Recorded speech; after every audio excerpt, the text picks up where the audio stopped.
où pendant 40 jours nous allons combattre les forces des ténèbres qui enseignent nos âmes et nous empêchent d'accéder à la plénitude de sa lumière. Nous voulons le remercier parce que la victoire du calvaire est déjà notre victoire. La victoire du désert est la nôtre. La victoire du tombeau est la nôtre. C'est pourquoi ce temps de carême, nous l'entrevoyons dans cette vive espérance, témoin de cette espérance, que nous serons victorieux de la mort.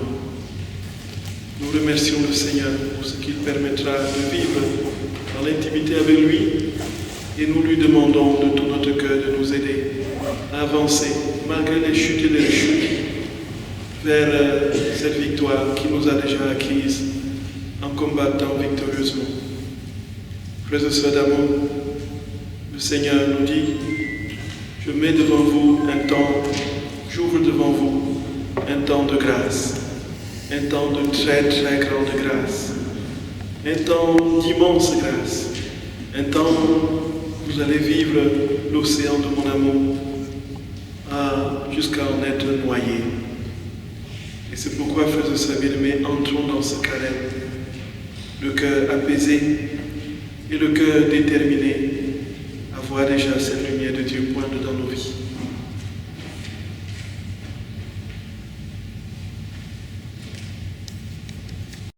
Seigneur Dieu, toi qui te laisses fléchir par ceux qui s'humilient et apaisé par ceux qui réparent le temps, mets une oreille bienveillante à nos prières.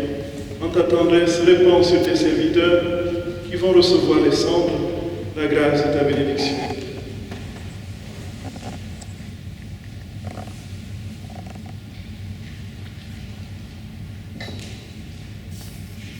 Toi qui ne veux pas la mort des pécheurs, mais leur conversion, exauce avec bonté notre prière. Dans ta tendresse, bénis les cendres, ces cendres dont nous serons marqués.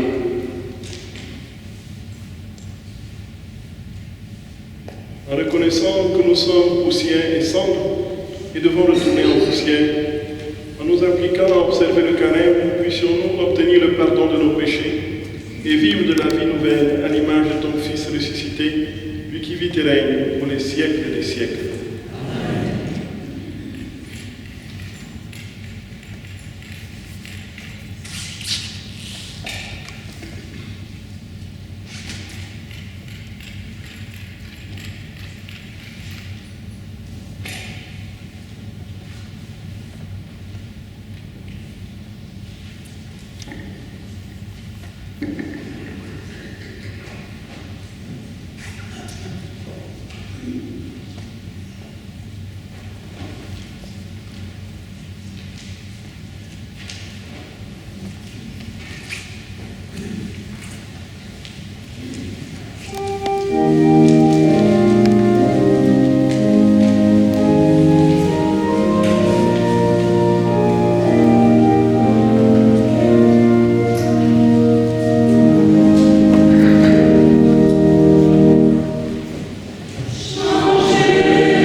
Ayant ainsi épuisé toutes les formes de tentation, le diable s'éloigna de